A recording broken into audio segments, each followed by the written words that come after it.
Hello and welcome to the finals of the Rands Slam. For those who don't know what the Rands Slam is, I highly recommend watching the latest videos. But basically, it's a random battles tournament to crown a winner, and the winner can call himself the best random battles player.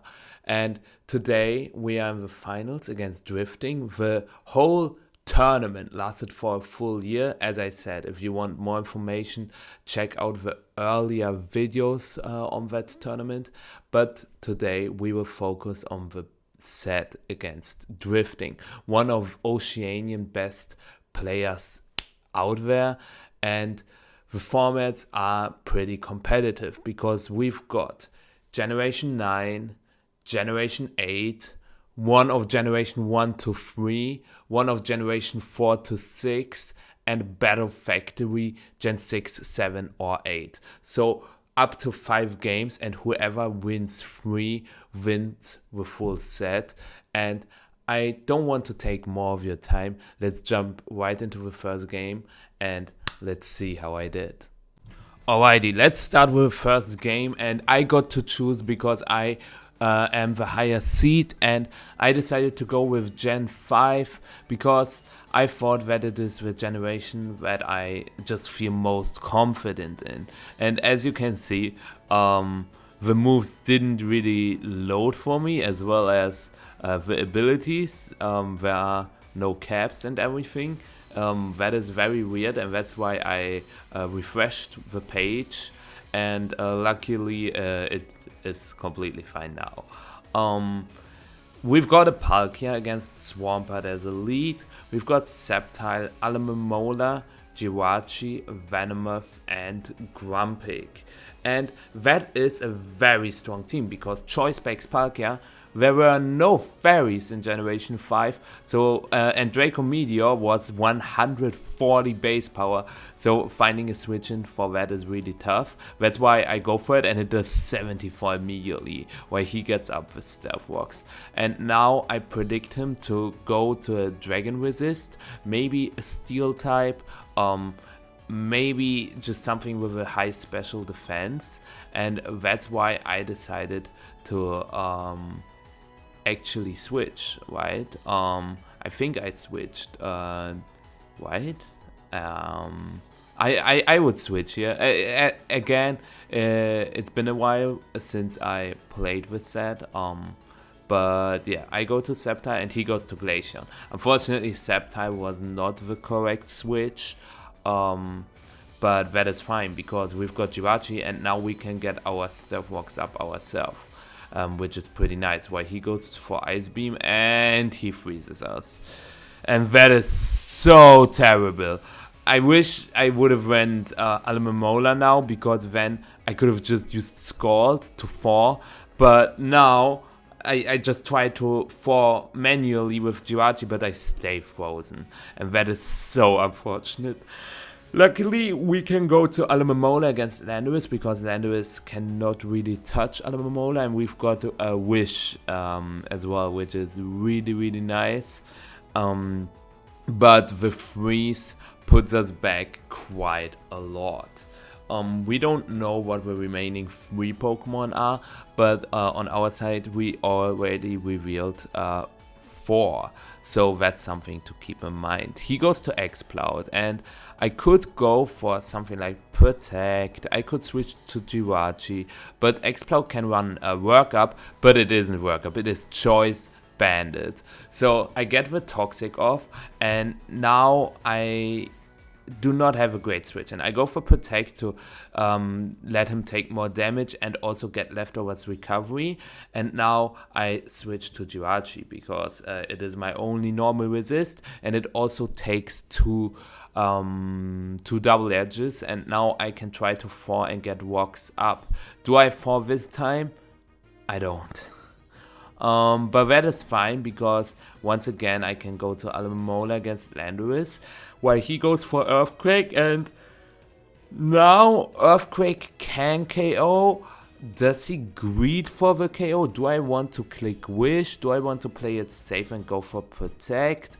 Do I want to go for Toxic? I decide to go for Protect because even if he switches, I get leftovers recovery, and then I can go for protect again. As you can see here, I click protect first, and now I have two options. I can go for protect immediately, or I switch to Jirachi and try to fall again, because double edge does not KO with Jirachi, and I decided to go Jirachi, as you can see here, and I do not fall. Now going for protect into switching Jirachi would have been better, because then I would have not lost with Jirachi and I would have gotten switch advantage, but then he can switch something into the frozen Jirachi, which is also not great, right? Because then he can set up with a Pokemon if he does have setup. So yeah, and now while he goes to Glaceon, I go to Alomomola and we poison each other, and I'm fine with that because I got Regenerator. Alomomola is not supposed to stay on the field for long anyways, and now I knew that he was going to go Swampert, so I can just poison it with Toxic, as you can see here, and that worked out perfectly fine. Now the question is, does he switch, does he stay? I can set up a wish and he goes to Glaceon, and now I can switch. That's perfect range to switch, because after Regenerate I'm basically full life again, and I wanted to switch something that can take an Ice Beam very well, but he goes for Toxic. Going Venomoth here would have been great, because the thing is, I just have to find an opportunity to sweep with Venomoth. I go for Psychic here, because even if he goes for Protect, he takes more poison damage than I do, and for now he does not have a poison resist, a Psychic resist, and maybe he switches to Landorus on a Focus Blast, right? So he switches to Landorus, and that worked pretty well again, because Psychic is a 2-hit KO, and as you can see here, why should I not go for Psychic again, right? Obviously, he could switch into a Dark type now, but he just switches to Swampert, and I take that damage. And now I have to make a decision. Do I want to Psychic again? Because if I do, I would probably just die to Life Orb and Poison, so that's why I decided to switch to Sceptile and keep the Grumpig alive, because it's very fast, it hits hard with a Life Orb, so it just made perfect sense to me to keep Grumpig alive. Now I get the KO with Giga Drain on the Swampert, and it's a 5v4 situation. His Landorus is half-life, his Glaceon is poisoned, while my Grumpig is half-life and poisoned, and my Alomomola is poisoned, and my Sceptile is a little bit more than half. Now against Glaceon, I could go to Grumpig, but I first go to Alomomola, because then I can get a Wish up and then switch to Grumpig, and then Grumpig is back to full. And that's why I decide to go Alomomola first. He can predict that, he can double switch, but he then reveals a Pokemon that I don't know yet, so I would take that information. He goes for Ice Beam, I take that, not as well as I expected, honestly, because 27 and 26 is quite a lot.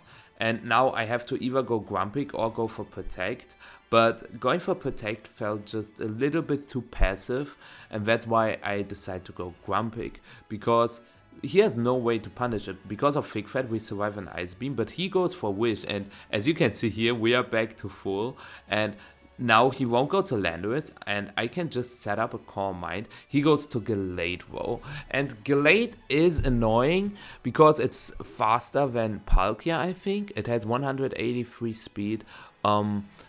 That's why I decided to go for Shadow Ball. I'm already boosted as well, so why not try to take advantage of the Core Mind boost. Shadow Ball never KOs, unfortunately, and he goes for a Choice Band Shadow Sneak, but that is a great information. I could just throw away my Grumpig now, but I could also go to Alomomola and try to Wish again, because he is only locked to Shadow Sneak, and that does no damage against Alomomola. So yeah, he has Glaceon now at 60%, Landorus at 48, and Gallade at 21. Or do I toss Grumpig? My future or my current or the current Michael would always switch to Almamola. Or maybe if Sceptile takes 2, I can also go Sceptile, get into Overgrow range, and KO Gallade with Giga Drain.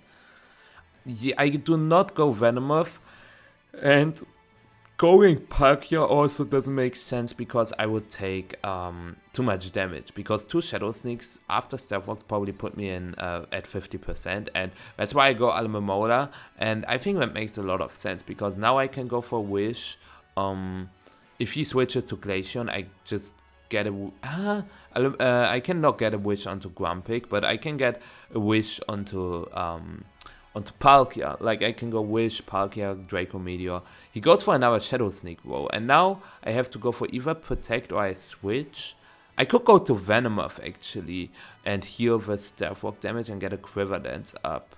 That is my best play.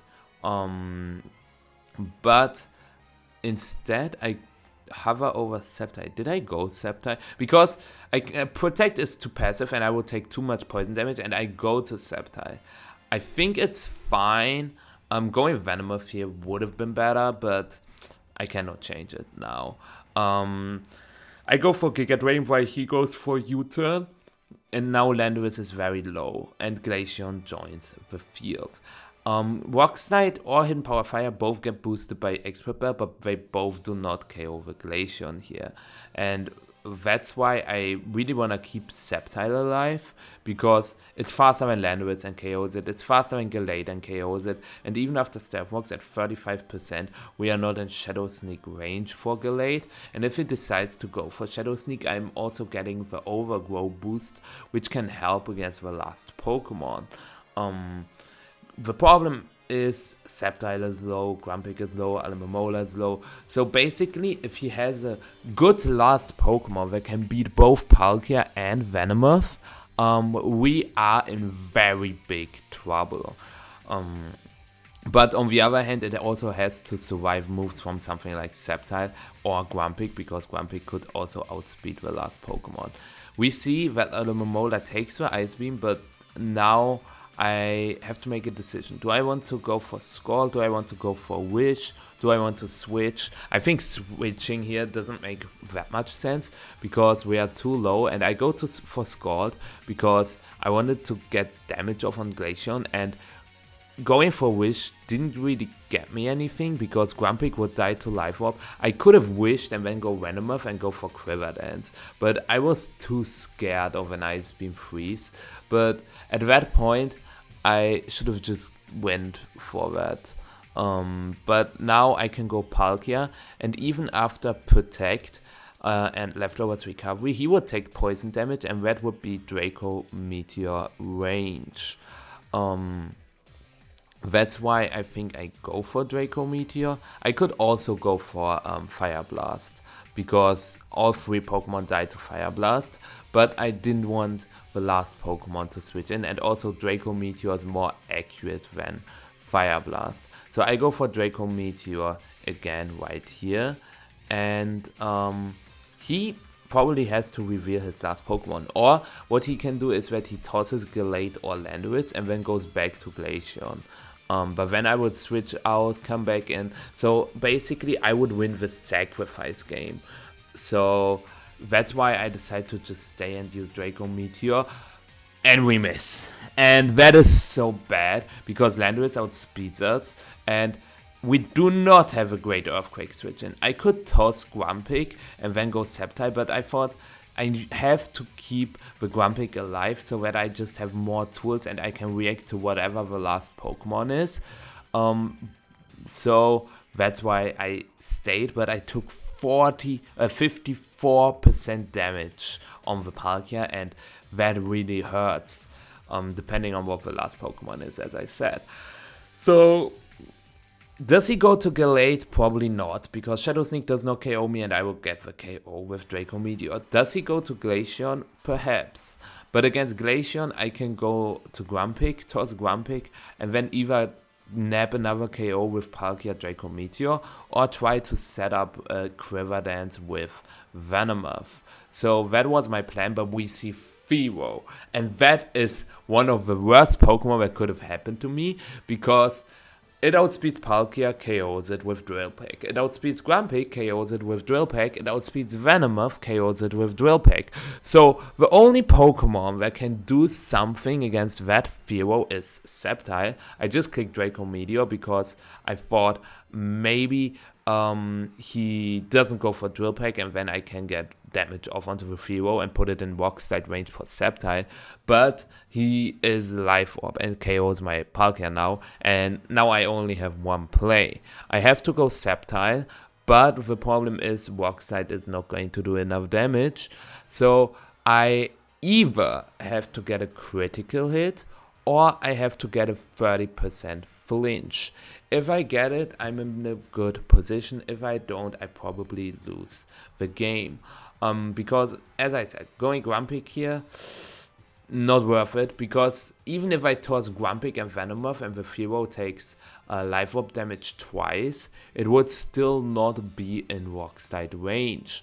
And the only thing stopping me from a Venomoth sweep is Fearow.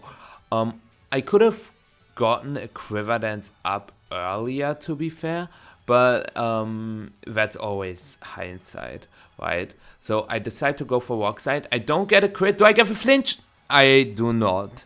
And we lose game one. It was a little bit unfortunate because we missed Draco Meteor and the Ice Beam Freeze changed everything. Imagine I would have gotten Rocks up. The Glaceon would have been not that annoying. The Fearow would have gotten damage. The Landorus would have gotten damage multiple times. But that's the game we play. And we lose game one, and that is pretty terrible. And the good thing is, I can choose the next format. I obviously do not choose Gen 8 or Gen 9 because these formats are predetermined. And so I can choose either Gen 1 to Gen 3 or I go for Battle Factory. And I wanted to go for Gen 1. The format I hate the most. Why did I do that? Why would I go for a format that is more random than the others and more hated than the others? Content. Why content? It is hated, so why content? The thing is, I have chosen Generation 2 and Generation 3 before in the playoffs, and I have not played Generation 1 yet. So I thought it would be pretty cool to at least have Generation 1 on the board once. Doing it in finals is crazy, but I can't change it now because I just wanted to ball. The problem is we see Eradicate as elite, and I cannot switch something into a Super Fang because afterwards the Eradicate can go for a Hyper Beam, and that would be really bad. Nidorina dies. Blastoise takes too much damage. Charmander can die. It's a roll. Vileplume takes too much damage. Lapras takes too much damage. That's why I stay and go for Earthquake. But we get crit turn 1. And I already regret picking this stupid generation. But yeah. Especially because the lead sucked as well. I decided to go Vileplume because Vileplume takes every hit and I can put something to sleep. And sleep is so broken in Generation 1. There are a lot of mechanics. I cannot explain all of them. But the Eradicate has actually a pretty high crit rate, man. Because it's so fast. Because crit rates are determined by speed. So I put Eevee to sleep now, and now I predict him to go to something like a fire type, maybe an ice type, and that's why I go to Charmander, and he goes to Eradicate, and that is pretty bad. I tried to go for Fire Blast and get a burn because Fire Blast has a 30% chance to burn your opponent in this generation. So getting a burn on the Eradicate would be really good. If he switches, I can also burn the switch in, and Fire Blast from a level 90 Charmander is also very strong. And that's why I decided to go for it, because once again, what do I want to switch into a Super Fang? Correct. there is nothing I can really switch into it. And he takes some while to think, and that kind of shows me that he doesn't have a good Fire Blast switch in, right? He has Wheezing, and Wheezing takes 43%. The problem is he can use Explosion now, and the only Explosion switch-ins are like Kabuto, Kabutops, Rhyhorn, Golem line, Haunter line. But I do not have one of these, and that's why I go Nidorina, because Nidorina just is not a great Pokemon. And we do survive, which is pretty cool, but he can just go to Eradicate and KO me now. And against Eradicate, I decide to use Charmander again, because I wanted to keep Lapras and Blastoise both alive and full life. And Charmander probably wins with 1v1 against Eradicate, because I probably survive Super Fang into Hyper Beam, but it is a roll, and he can also crit, right? I do not get a crit, I do not get a burn, and now I thought, okay, Charmander is so good. He switched to Wheezing the last time, so I can go Blastoise, but he goes for Body Slam and gets Repara. My plan was to bait him to use Hyper Beam, because if you get a KO with Hyper Beam, you do not recharge in Generation 1. But that's why I switched to Blastoise, because he was in Surf range, and I can go Blastoise, take the Hyper Beam, he has to recharge, and then I can go for Surf. And if I just stayed with Charmander, he didn't have to recharge, and that is pretty bad now, because I go for Surf, he goes to Psyduck, and Amnesia is a very good move, and I cannot do anything. I tried to para with Psyduck with Body Slam. I use it twice, but I do not get a para, and now I have to either toss Lapras, Vileplume, or Blastoise to get a free switch to Charmander. Having Rest on Blastoise is pretty cool, but keeping all typings, Fire, Water, Grass, is also very cool, and that's why I decided to just go for Body Slam. He hits the second Hydro Pump. Luck is not with me today, but the good part is I have a Pokemon that outspeeds Psyduck, and that is Charmander, and with Slash, which always crits in this generation, I can KO the Psyduck, as you can see here. Now it's a 3v4, but Eevee kinda counts as a dead Pokemon, right? And maybe we can see the fifth Pokemon now, or he goes to Eradicate. It is not very likely that he just goes Eevee and throws it away, because then my Vileplume can just sleep the next Pokemon. I did not explain why sleep is so broken in Generation 1. You can sleep 0 to I think 7 or 8, I think it's 7 turns, and if in the turn you wake up, you do not move. So if you have a faster Pokemon which can put your opponent to sleep, you can just put them or beat them and they cannot do anything. I go to Vileplume predicting a Hyper Beam, but he just goes for Body Slam again. And the problem is Body Slam cannot para normal types. So going for Body Slam here, in case he stays, doesn't make that much sense. It would make a lot of sense if he switches to something like a Poison, Fire, Flying type, or Bug type, Grass type. Like there are a lot of types that resist Mega Drain, but I decided to just stay on it because I thought he played very aggressively with Eradicate, and that's why it worked, because he clicked Blizzard. And now Hyper Beam should not KO me thanks to the Mega Drain recovery, and it does not KO me. And I clicked Body Slam this time because it doesn't matter if I'm at 4% or 6%, but if he switches into something like Rapidash, he could have switched into Rapidash on the Mega Drain, I could have gotten the Body Slam para. And now Vileplume is not very fast, and Vileplume is also not very healthy, as you can see, so it just makes most sense to toss it, I think. Yeah, and that's what I do. And now I can either go Charmander or I go Lapras, and actually Charmander always dies to Hyper Beam from Eradicate. I was capping. I just had something in mind with Hyper Beam being a roll against Charmander, but it was the Hyper Beam from Rapidash that was a roll against Charmander.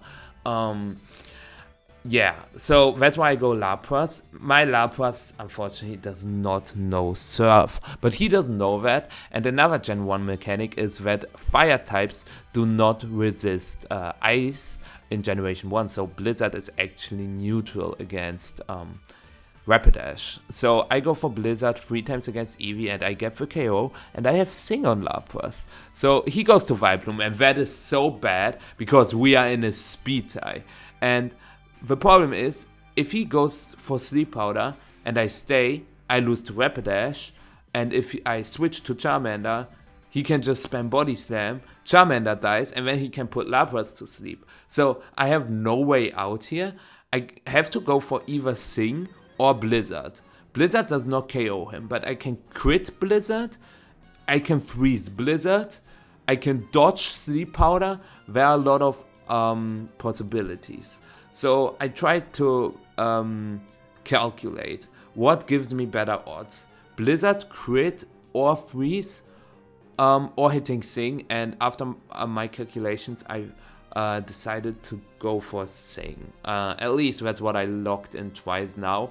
I calced and tried to reconsider it, but in the end it always comes down to this speed tie anyways. But the problem is, even if I lose the speed tie, he can get a Sleep Powder off. And that's why I fully commit to go for Sing. Do I? Wait. Now I'm not sure myself. But I go for it and I connect. I win the speed tie and I connect, which is like a 28% chance. And now I probably win, but he gets with 1 turn wake up. And that is so bad.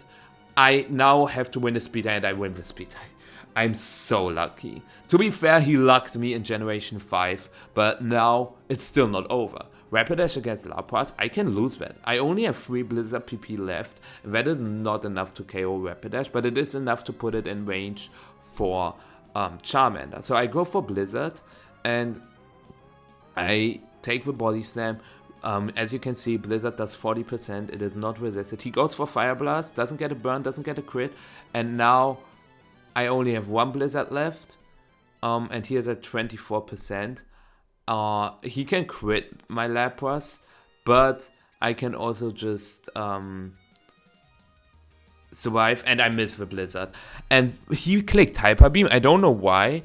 Now I go for Sing, and I connect with Sing, because Sing makes more sense than Body Slam, and now he just sleeps and I can just Body Slam him twice. So Sing made more sense than Body Slam because the Rapidash was always in Charmander range anyways, and Body Slam was a 30% chance to win with Lapras, and Sing is a 55% chance to win. He can get a 0-turn sleep, I know that, but in the end, Sing still had better odds. And even if I miss that Sing, he can probably not KO Charmander. So he either has to get the Hyper Beam roll, or he has to go for a Body Slam para into full para, or he crits Body Slam or Hyper Beam. So the odds were pretty even, I think, but in the end, I got a little more lucky, and I think it is fair after the Generation 5 game, or what do you think? The problem now is that he is able to choose the next format, and we only have 1 format left where there are multiple formats, if you understand what I mean, because we can still play up to 3 games, but Generation 9 is set and Generation 8 is set. The only thing that is not set is Battle Factory, and Battle Factory we can choose between Generation 6, Generation 7 and Generation 8, and he can now choose his best generation. So he challenged us to, let's see, Generation 6 Battle Factory.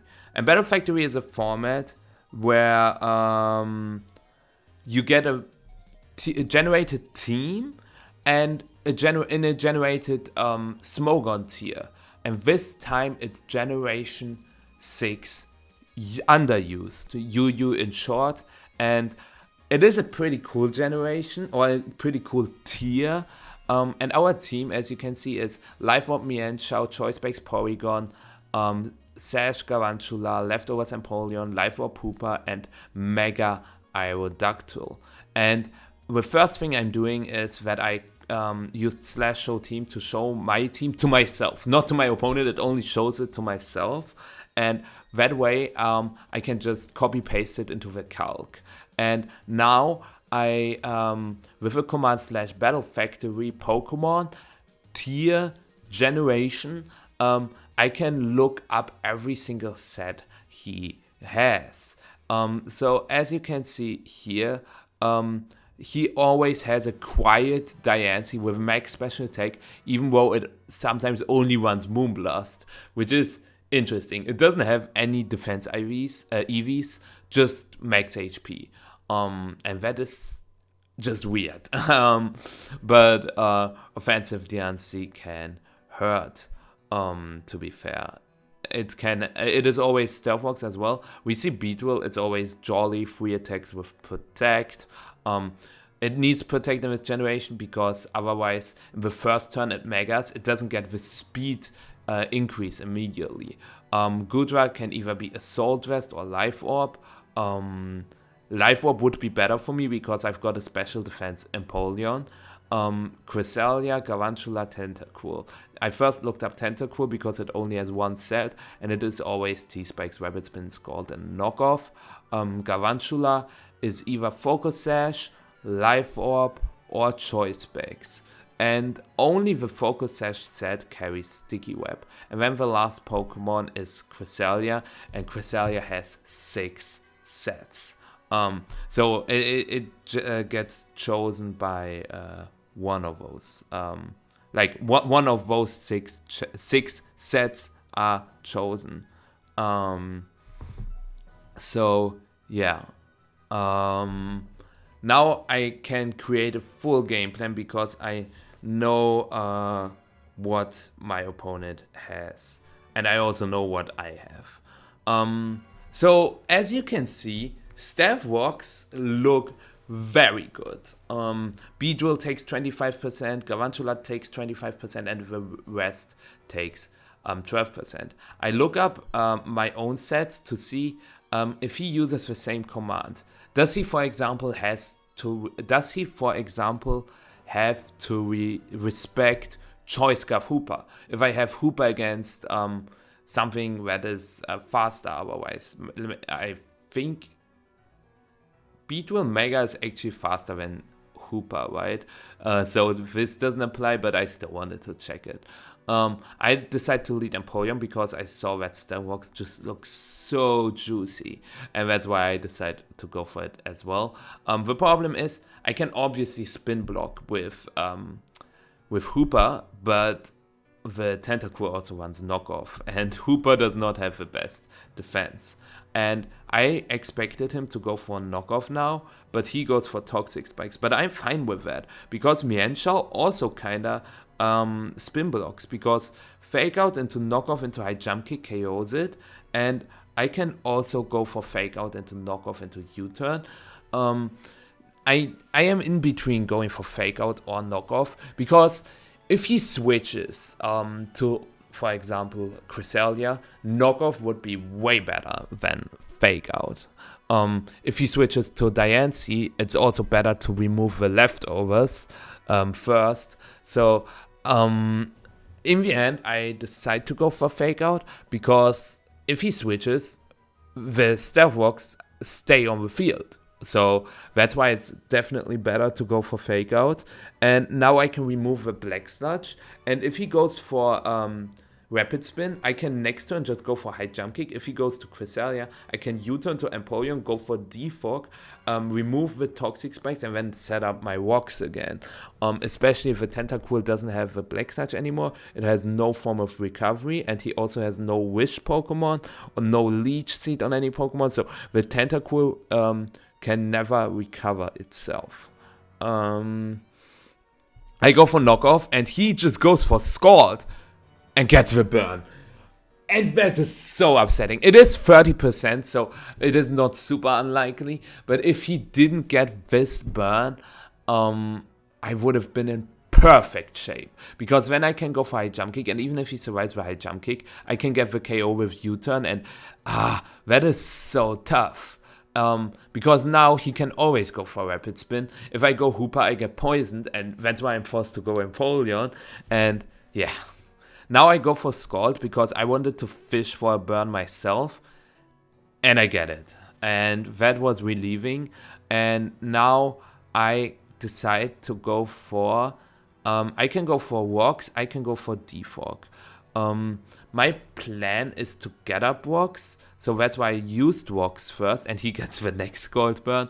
Going for Defog first would have been better, and then go for Walks. But in the end, it's way better to have nothing on the field than have both things on the field, because T-Spikes hit 3 of my Pokemon in Porygon, Z, Galvantula, and Hooper, and my Galvantula also has a Focus Sash. That's why I clicked Walks, so that if he goes for Rapid Spin now, he has no T-Spikes on the field. And if he decides to switch, I can just have Walks up, and then Tentacool can never come in again.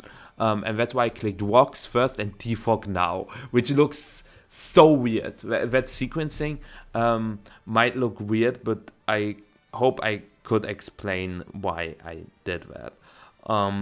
So interestingly enough, he doesn't go for Rapid Spin, and now, since he went Gudra and not Galvantula or Beedrill, I can now set up Stealth Walks, because I scrolled up. As you can see, the best move that Gudra has is Fire Blast with Life Orb, but that is not enough to KO me, and if he goes back to Tentacool, it dies to Burn. If he doesn't go back to Tentacool, it always dies to Stealth Walks. So at this point, he cannot remove his Stealth Walks anymore, and he can also not get up Toxic Spikes, and that is amazing.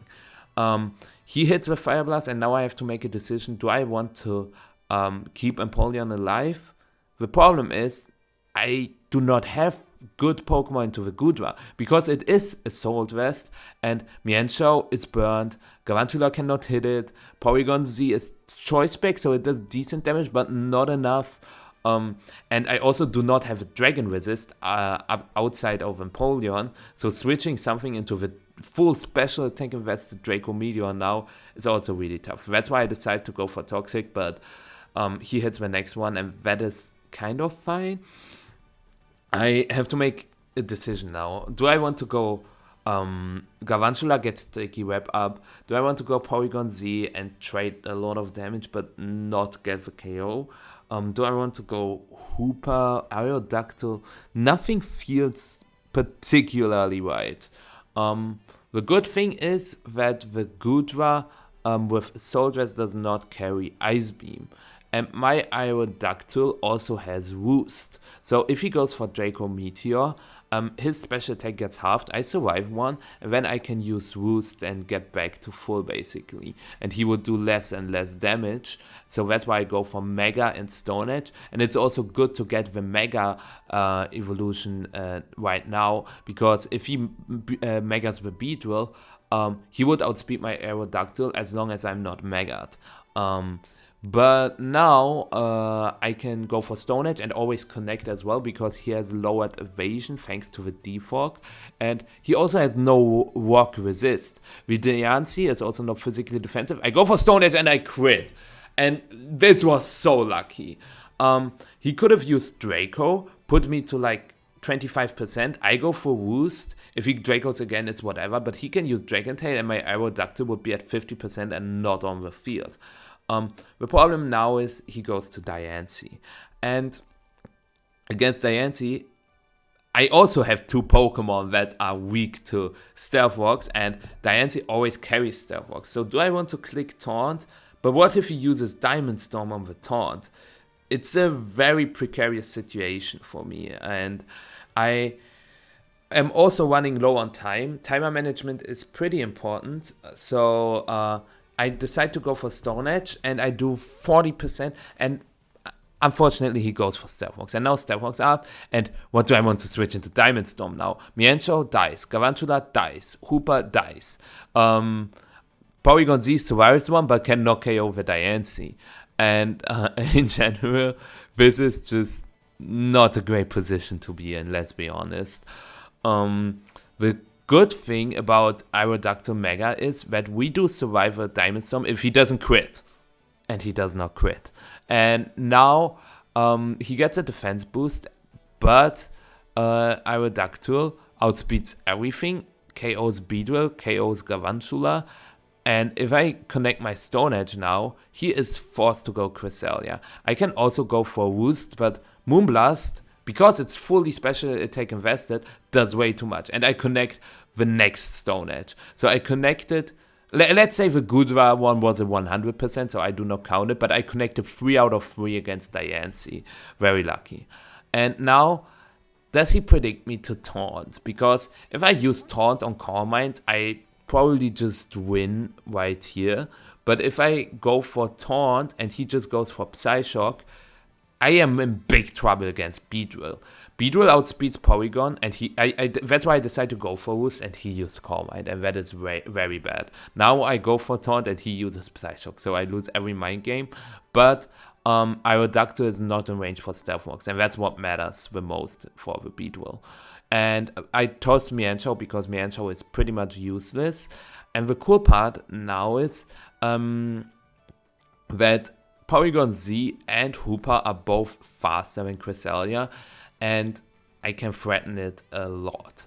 I can also go Galvantula and go for Sticky Web, but I thought, or now I realized more of that Sticky Web is actually not that great, because Sticky Web only hits Galvantula and Beedrill, and you know what? The Beedrill still outspeeds Porygon Z and Hooper, because my Porygon Z is not timid, it is modest. Beedrill Mega -1 speed is faster than it, and it also KOs it with Poison Jab. Probably. It does, I think, 82 to 97. So after Stealth Rocks, very likely a KO. I go for Shadow Ball with Hooper, but yeah. He just tosses Tentacool, makes a lot of sense. And now he can go to Beedrill and just go for Mega Evolution U-turn, and I have to sacrifice a Pokemon.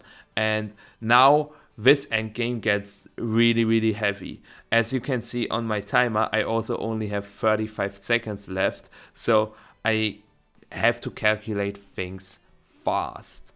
So he goes to Beedrill as expected, and what do I want to toss? It's Galvantula. That was my first idea, because with Porygon Z I can use Trick on the Cresselia, and Porygon Z can survive a move from Beedrill, while Galvantula doesn't. And now he goes to his own Galvantula, and I do not want to take damage on Hooper, I do not want to take damage on Porygon Z, and if I go to Aerodactyl, I force him to go Cresselia again. So that's why I also use this time to calc everything. Hooper against Cresselia, Porygon Z against Cresselia, Aerodactyl against Cresselia. How much does a Stone Edge actually do against it? And which range do I have to get it? How much does an Aerial Ace do in case I want to go for a fully accurate move? Yeah, I lock in immediately, because it is very obvious that I don't go for Aerial Ace, because Aerial Ace, it can KO over Galvantula. It has, I think, what was it? A 62.5% chance to KO. But let's be honest, 80%, 62.5%, what is higher? I obviously get critical hit odds on Aerial Ace as well, but in the end, Stone Edge has better odds to KO, because hitting is more likely than getting the KO with Aerial Ace. If he goes to Cresselia here, I get damage on it, and I can Roost again, because we saw the Psyshock damage is not enough, and I only have to make sure that I can switch Aerodactyl in later in the game to outspeed Beedrill and KO the Beedrill. And now he uses his timer. He's also calculating everything. Galvantula against Porygon Z, Cresselia against Porygon Z, Beedrill against Porygon Z, Cresselia against Hooper, Cresselia against Aerodactyl. Because we both know that this endgame really comes down to small margins. Who plays it better, who maybe get more lucky because I still have to connect stone edges, and I also can get try attack statuses, I can get shadow ball spit F drops, all of that. There can be critical hits involved, so yeah, let's see what will happen. I will not tell you yet how much a shadow ball from Life Orb Hooper does against Cresselia, or a try attack from my choice specs Porygon Z, because I want you to find out yourself. I connect with Stone Edge luckily, and now we are still in the game. Do I taunt this time? Because going for taunt on Calm Mind and then for Roost is way better. But what if he just goes for Psyshock? If I taunt on Psyshock, I lose to Beedrill.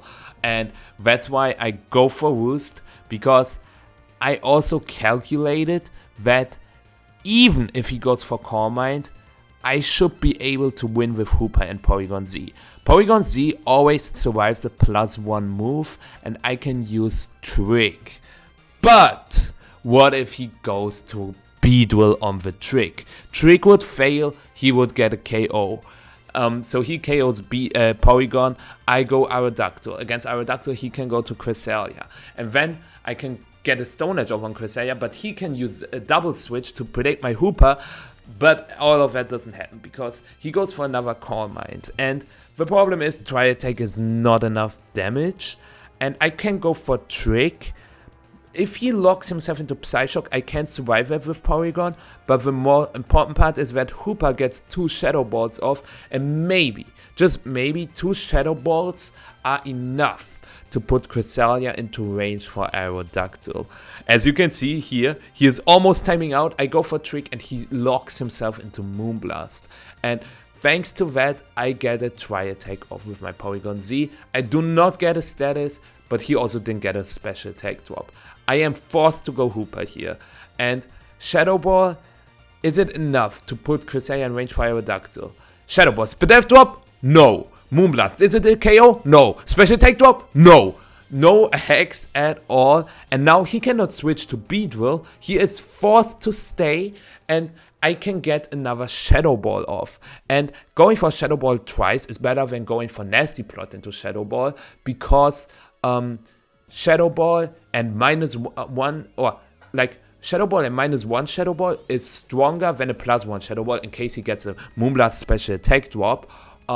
Or if he, I can also get a Shadow Ball Spit F drop, and then it's also better to go for Shadow Ball. Or as you can see here, if nothing happens, I get 2 Shadow Balls off. But now Cresselia is at 7%, and I can go to Aerodactyl, and I can get the KO with Aerial Ace.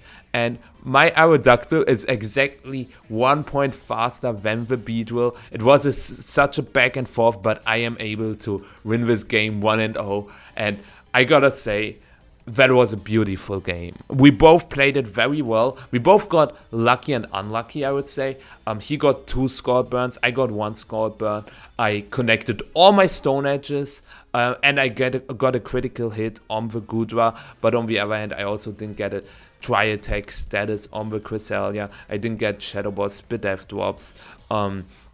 So yeah, in the end, I think it really came down to the wire. And yeah, you can write down in the comments below who deserved this Battle Factory win, because I think both of us deserved it, but I was able to get it. And now it's match time, or match ball. I am up 2-1. I have to win one of the last 2 games to be crowned the champion.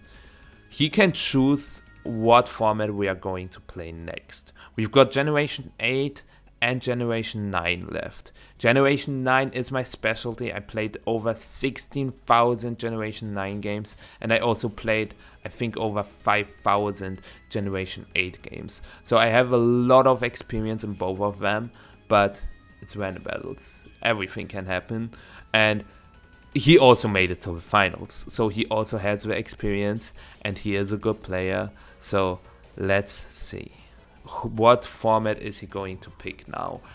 The better choice, I feel more confident in Generation 9, and he knows that as well. So is the better choice for him to try to win the more disadvantaged format now, which would be Generation 9, but then the last game would be easier?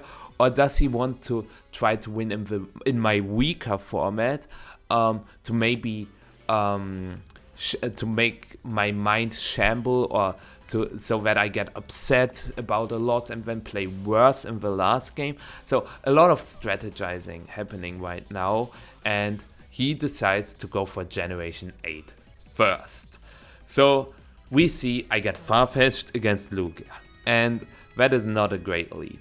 And let's just hope that I win this one, because I cannot take a game 5. So we've got Regieleki, Galvantula, Amoonguss, Omastar, and Damanitan.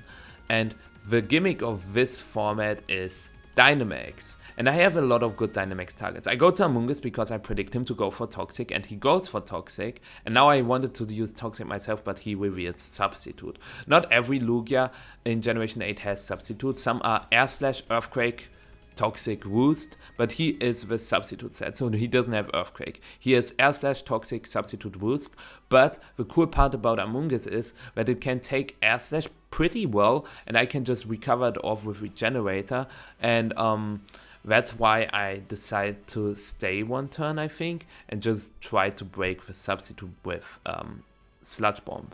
And yeah, in this generation, Boost unfortunately still has 16 PP, but that is not the biggest issue. He goes for Air Slash and gets Flinch. That is the issue, because I had to break the Substitute. Predicting the next Air Slash, I go to Regieleki, and now I can just Volt Switch again. What do I want to go on the Toxic though? I just decide to go Amoonguss again, but he goes for Substitute and goes for Roost again, gets Multi-Scale back, and I get a Sludge Bomb off. And does the second Sludge Bomb break the Substitute? He misses Air Slash? It does not. And that is so bad, especially because he gets another Flinch. We dodged the last Air Slash, so it's fine. And I figured that I have to PP stall the Air Slash PP, and he gets another Flinch. And now he goes for Toxic. Very good Toxic. Also very obvious that I switched out there. But yeah, now I go for Sticky Web because I really wanted to get the Sticky Web off. And I Volt Switch to Regieleki because I predicted him to go for Substitute again. And he goes for Substitute again. And now I can Volt Switch to Galvantula. He goes for Toxic. And now he has no multi-scale. He has no Substitute. And that is amazing. I decide to go for Volt Switch because it is very likely for him to switch out, and even if he stays, I get Regieleki back in. And we see Giratina. And against Giratina, I have some options. I can go to Farfetch'd and use Knockoff to get rid of the leftovers. I can go to Amoonguss and go for Spore. I can go to Omastar, go for Shell Smash, but maybe it's too early to go for Shell Smash. I can go to Damanitan and go for Icicle Crash, but it also is not enough to KO Giratina. And if I get Will-O-Wisp, so basically if I get burned on my Damanitan, it is really terrible. But Damanitan can also have a sub-belly drum set, the Damanitan Gala Zen set, and with Select Berry and Icicle Crash and Earthquake or Fire Punch, I think. But we are unfortunately not that set. But he doesn't know that. So I decide to take my time and calc some stuff beforehand, like does +2 Farfetch'd one-hit KO Giratina with Knockoff? How much does +2 Ice Beam do from Omastar? How much does an Icicle Crash actually do from Damanitan? Because this is all important for an potential endgame, and it is also important to just not rush the early game. So what do I decide to do? Because if I go for Shell Smash Omastar, I do not have a setup sweeper anymore, unless you count Dynamax. I can go for Sword Stance for Farfetch'd and go for Max Airstream, then I have a setup sweeper. But yeah, I decide to go Damanitan because he has to respect the Substitute set, and I can also just flinch with Icicle Crash. It's 30%, I can also get a critical hit. So all in all, there are a lot of things in my favor. And he stays and doesn't get finished, but it's only toxic. I much rather take a toxic than a Will-O-Wisp, but it's still a little bit annoying. I decided to go for another Icicle Crash because I either get a KO or he switches to something and I get more information about his team. And also Guerrilla Tactics Icicle Crash hurts the switching nonetheless. So let's see what he decides to do now. And meanwhile, I also calc the damage against Lugia, for example, +2 Ice Beam with Omastar. Do I have to go for Max Hailstorm? Does it Max Geyser KO? Because, as I said, it's important, especially in Generation 8, to map out your game plan early on. Because with Dynamax, you can change a lot of things. He goes to Grab Locked, and Icicle Crash does a little bit more than 50. And I decide to go for it again, I think. Grab Locked can run Sucker Punch, but it's not very likely. The most common set is Drain Punch, Brutal Swing, Ice Punch, and Bulk Up. And I also do not have the greatest switch-in because Garantula takes too much from Brutal Swing and Amoonguss takes too much from Ice Punch, but he actually has Sucker Punch. And that hurts because Darmanitan now is quite low with 24%. Being poisoned means it can only get like either one move off now and then it dies to poison, or I can switch it back again when it can get 2 moves off, or I hit something, switch out, hit something, switch out, hit something, switch out.